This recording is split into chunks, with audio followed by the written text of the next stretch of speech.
Welcome to Muscle Maintenance with InShape Fitness. This is a podcast workout, and today we are focusing on push-ups.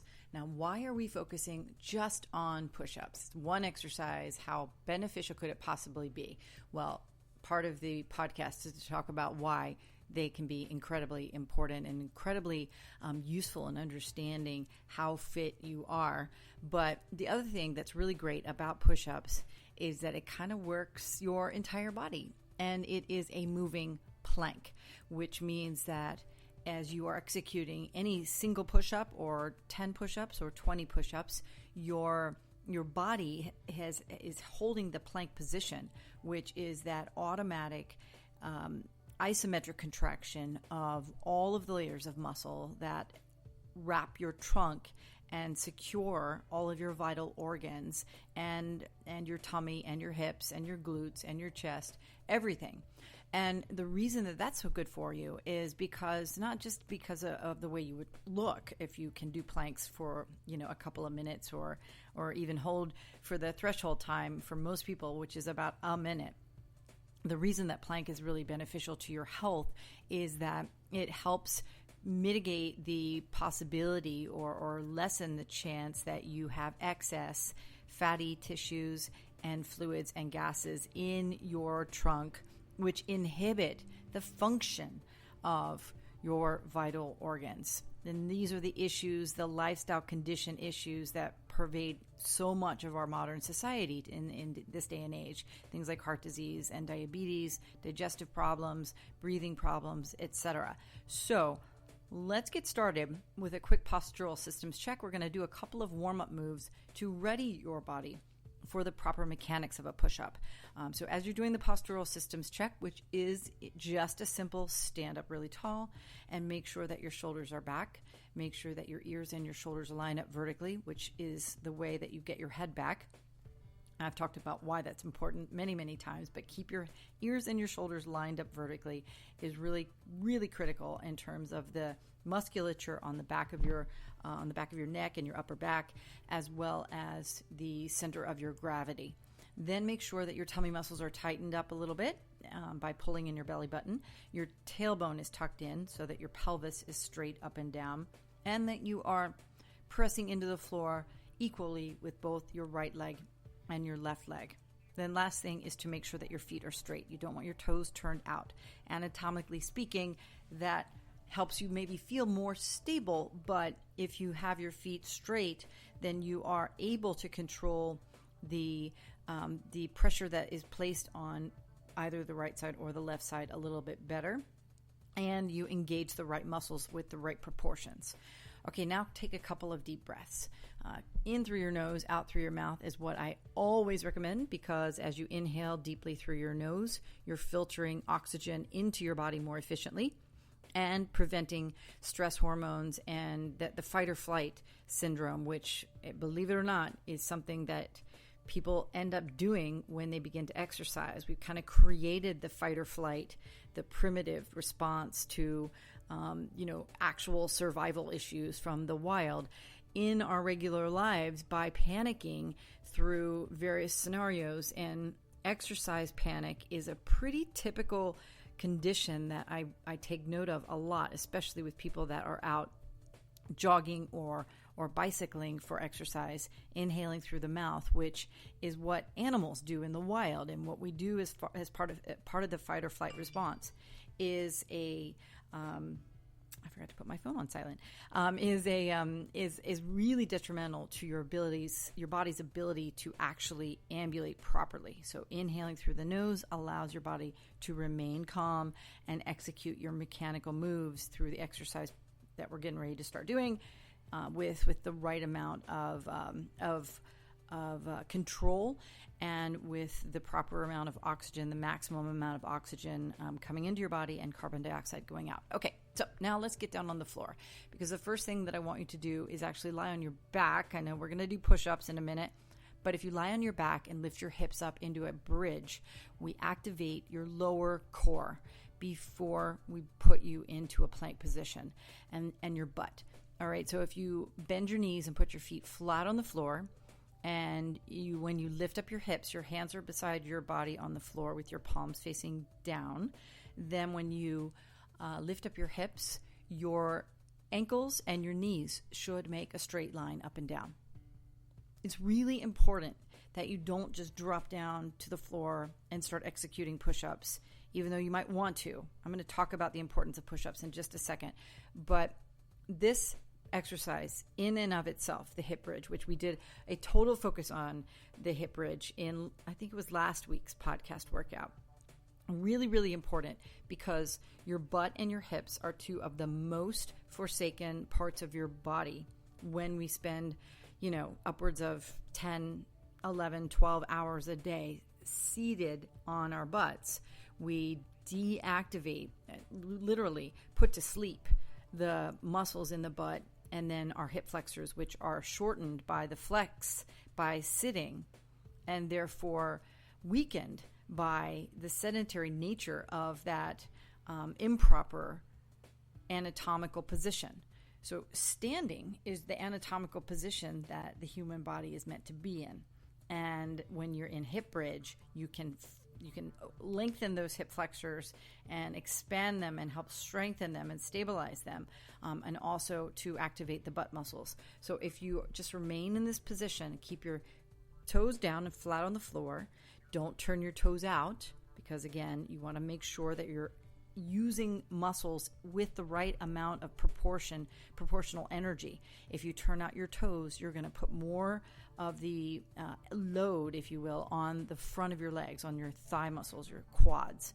But if you keep your feet straight, you distribute your effort to the different muscles on the front and the sides of your legs. Okay? Now, I want you to slowly lower your butt towards the floor, and then lift back up, a simple dip. Just a couple of these, and then we're going to do a couple of different variations, and then we're going to make it a little bit harder by isolating the legs individually before we turn over and start doing some push-ups. All right, so just do a couple more of these dips. Now, the reason we are focused on push-ups is because this is a really important time of the year. It is a stressful time of the year, so people are already a little, anxious and overexcited, maybe a little bit down if the holidays don't represent true happiness in your life. But what is really amazing about the push-up is that there was a study that was published almost a year ago, about 10 months ago, out of Harvard and published in the Journal of American Medical Association, JAMA. And it studied active middle-aged men and their ability to execute a certain number of push-ups and how it is tied to the risk of cardiovascular disease as you get older. So that includes cardiovascular outcomes or cardiovascular disease outcomes. So including diagnoses of coronary artery disease, heart failure, etc. And this was a 10-year study. Okay, so we're going to talk more about that study in a minute. Now we are going to lift up the left leg, flatten the foot of the right leg, make sure that your toes on the right foot stay down, and I want your left leg to just stay in the air as your right leg does all of the work. So you're just holding the basic hip bridge, but now just holding it with the right leg.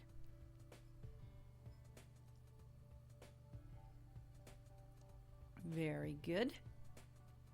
Now, just a couple of dips. We'll do 5 dips by lowering your hips straight down and lifting straight up. Again, just using the strength of your right leg. Now, here's really an interesting thing to note. If you've not done these before, these are called single leg hip bridges. My 91-year-old client refuses to call them a single leg hip bridge. He calls them the car jack. So forevermore, I've started calling this move the car jack. Which it really does emulate or sort of describe the move properly. Now what I want you to do is to switch legs and put the left foot on the floor. Again, make sure that your ankle and your knee are going to line up vertically when you lift your hips back up into the air. Make sure that your left toes are down, and then your right leg is going to suspend itself up in the air and just hold still for a couple seconds. Take a couple of deep breaths. Now, here's the thing you want to think about. The very interesting part of doing these exercises with the legs individually is that you get to now take note of which leg is harder. And if you're right-handed, it is almost certain that the left leg by itself is going to be much harder than executing the move on the right leg. Your right leg will be stronger if you're right dominant. Your left leg may be stronger if you're left dominant. And I giggle about that because I'm left-handed. Only 10% of the population is left-handed, but left-handed people have, other lots of crossover issues because we learn a lot of things right-handed. Now execute 5 of those dips with the left leg. Lower the body down and then lift back up 5 times. Okay, so we're about to turn over.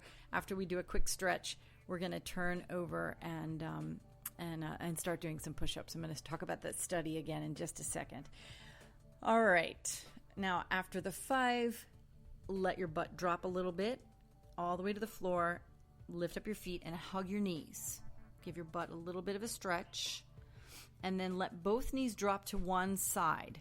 So sort of like a windshield wiper, you're going to let the knees drop to one side. Keep your shoulders flat so that your chest stays open. That's really important. Of course, we're sort of warming up the chest and stretching it out a little bit because we're getting ready to be using the chest muscles, depending on your hand position in the push-up. And both knees drop to the right. And then using the strength of your tummy muscles, lift both knees up, both legs up and over to the left, keeping your shoulders flat, and drop both knees down to the left side. If you need to use your left hand to pull on your right knee, that's cool. And then switch back over one more time to the right. Kind of makes you feel a little like windshield wipers. That name just came to me. I don't normally use that term very often, but it is raining in New York City this morning, so I figured I would think of something useful that has that back and forth motion. One more time to the left. And then turn your body over and sit yourself into child's pose for about 10 seconds. Take a couple of deep breaths. Let your butt drop all the way down onto your heels. And then drape your torso over your quads, over your thighs, and walk your fingers as far away from your body, stretched out from your the top of your body out beyond your head. And walk your fingers far away from your head as possible with your elbows not touching the floor. You want your elbows to be straight so that you can stretch out your shoulders, which, of course, again, we're going to be using when we do our push-ups. Okay, so now we're going to try to get into a push-up position. If you have never completed a push-up on your feet and hands, it's best to begin on your knees, and knee push-ups are totally regulation. Absolutely, they're push-ups. They're just a little bit easier because the lever is shortened. But when you execute push-ups on your knees, the thing you want to remember is that your knees are not actually on the touch point on your the contact point on your lower body. It's the bottom fleshy part of your thigh. And the reason for that is because your butt needs to be down. Your hip flexors, think about the angles, the geometry of your body. When there is an angle at your hips and you're bending a little bit at the waist, that means that your hip flexors are flexing, they're shortening. And that eliminates the gravitational pressure that is put on your body when you are in the plank position. It's only when your butt is down and your hip flexors are fully extended does gravity bear down onto the surface area of your body and thus create that isometric contraction that is the plank. And in push-up, that means it's the moving plank. So you want to make sure if you're doing knee push-ups that you are truly completing a push-up in that plank position, that modified plank position. So that's the bottom part. Obviously, if you're on your feet, you're using, if you're not wearing shoes, this is a little bit easier. You're using the balls of your feet and your toes resting with your feet, about shoulder width apart, hip width apart. Your hands, on the other hand, are as follows. When you push down, when you put your hands on the floor, you want to splay your fingers, first of all, get some gaps in between each of your fingers, and you want to make sure that you don't mash the heel of your hand into your floor. And then the second thing you want to think about is that even though your hands can be wider than your shoulders, and the wider your hand stance is, the more you're going to recruit your chest muscles. So you can widen your hands a little bit, and then as they're closer in, you're using more biceps and you're using more of your shoulders. And then if your hands are really, really close, you're also engaging your triceps. But if your sort of standard regulation push-up, your hands are a little wider than shoulder width apart, but vertically speaking, or horizontally speaking, I guess, you're going to make sure that your hands are still directly underneath your, in the same plane as your shoulders. You don't want your hands too far forward or too far back, is my point. Does that make sense? I hope that makes sense.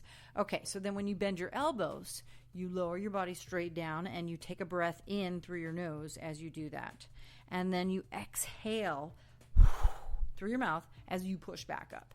And you want to move with control. You don't want a ton of momentum. So if anyone says to you do 10 push-ups and you go 1, 2, 3, 4, 5, 6, 7, 8, 9, 10, that's not really 10 push-ups. That is a little bit different than executing a push-up with a full breath cycle, inhaling on the way down, exhaling on the way back up. Now, I'm not going to tell you how many to do. I'm simply saying, let's try a couple of different variations of push-ups so that you can get a sense of what muscles are being used. You can feel the differences between the kinds of push-ups that you can do and the different variations that will make them harder as you get better at them. Again, if you can't do a push-up, don't worry about it because you can do them on your knees. Now, here's the thing. There are plenty of people that can't do push-ups even on their knees. So the very basic would be to complete your push-ups up against the wall. And guess what? I have some clients and we do that regularly. And guess what else? Here's the thing about this study. The goal, sort of the platform for the lowest level, or the floor for the lowest level of possible heart disease conditions takes place when during this 10-year period, or as the 10-year period ended and the study outcomes were reported and tracked.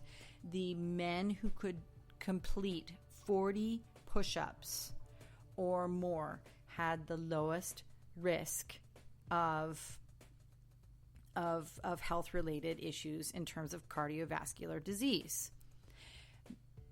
Men who did 40 or fewer push-ups had a slightly higher risk of cardiovascular disease. But here's the thing, that the issue that is really, really critical here is that if you can't do 10 push-ups, the incidence of, or the possibility of, a cardiovascular type incident taking place is significantly higher. I'm just going to point you to, maybe I'll publish this on my blog a little bit later at InShape Fitness, at bodybyInShape.com, so that you can read all the different details. But what the gist of it is, and these medical studies can get a little arcane in terms of the statistics and in terms of the way that they measure their outcomes. But the basic gist of it is for you to know that because of the cardiovascular engagement of a push-up, when you're completing it, as I suggested to you a minute ago, where you inhale on the way down, exhale as you push back up, inhale on your way down, exhale as you push back up, your ability to sustain 40 push-ups is a little more than a minute in length of time if you're moving with, a dynamic and a dynamic movement sort of pace. And if you're not able to complete even 10 push-ups, then there is, what they're saying in this study is that there is a correlation between, not necessarily causation, but there is a correlation between your ability to complete this type of exercise, and the chance that your body is not as healthy as it needs to be. So that's the takeaway. So let's go back to those wall push-ups for a second. Pushing up against the wall obviously is not cardiovascular, because you don't have gravity bearing down on your body, pushing that or triggering the cardiovascular output, the aerobic output that increases your heart rate. So that's not going to happen. However, it does get the upper body. It activates and engages the chest, the shoulders, and the back, and your biceps and triceps in a way that begins to stimulate those muscle groups on way to and en route to your ability to potentially do the move later in a more advanced form. Then there is a secondary sort of level where you could lean up against a table and complete push-ups. I used to do these in an office setting back in the day when I worked in an office setting, which was 12 years ago, actually. So I don't do this very often anymore, but you can lean up against a desk. Again, make sure that your shoulders and your hands line up vertically. This is a great way to get a little bit of energy after lunch, or before maybe you reach for that holiday treat that's sitting around your office. Execute 25, 30, 40 push-ups up against your desk, just to give yourself the ability to process the action that you're about to take before you go headed into the office kitchen and grab those brownies or cakes or whatever it is that you've got sitting around during the holidays. But push-ups up against a desk are a little bit more pressurized and therefore a little more challenging. But again, you're not going to get quite the sort of plank, the plank component, the moving plank component. You're not going to engage your muscles quite in the same way. And then when you get down on the floor, as I said, you get down on your knees, and that is the way to begin the training to be able to execute a push-up in its entirety later on. Okay, now how many push-ups are we going to do to get us through the rest of this, which is going to be the goal, 40 push-ups. As I was just saying, that's the study from Harvard, and that totally makes sense, and they're really, really difficult as a set for you to just drop down to the floor and lower the body, lift it back up over 40 times without stopping is a really difficult endeavor. So it's probable that you're not going to be able to do that necessarily at the very beginning. So we're going to take it in just a couple of different sets. Start off with executing 10 push-ups. How does that feel? So you lower the body down, push back up, make sure that you complete one full breath cycle, inhaling on your way down and then exhaling as you push back up. Once you get to 10, drop to your knees and sit your body into child's pose in order to take just a little bit of a break. Stretch out your back, stretch out your shoulders, walk your fingers as far away as you possibly can from your head, just as we did before, and take 5 big breaths. Then lift your body back up. Let's complete 10 more of those push-ups. So this time, bring your hands slightly wider. And again, if it's too hard on your toes, drop to your knees.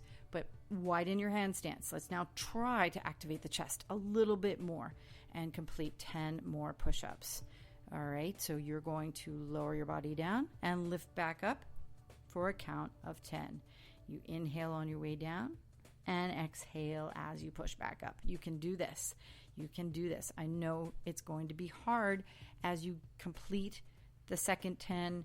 Your body is going to really feel it. And hopefully you're going to also feel that cardiovascular output. It's a really significant, sublime activity for you to actually just do at any given time, the beginning of your day, the end of your day, whenever you need a little bit of a boost, the end of your workday, maybe not the end of the day itself before you go to bed, because you don't want to boost your heart rate right before you go to bed. But sit back into child's pose after you complete that second 10. And again, take 5 big breaths. Stretching out the back, stretching out your shoulders. Okay, let's do 10 more. This time, let's bring your hands a little closer together. And you lower your body down and push back up. And lower the body down and push back up. Complete 10 more. Take your time.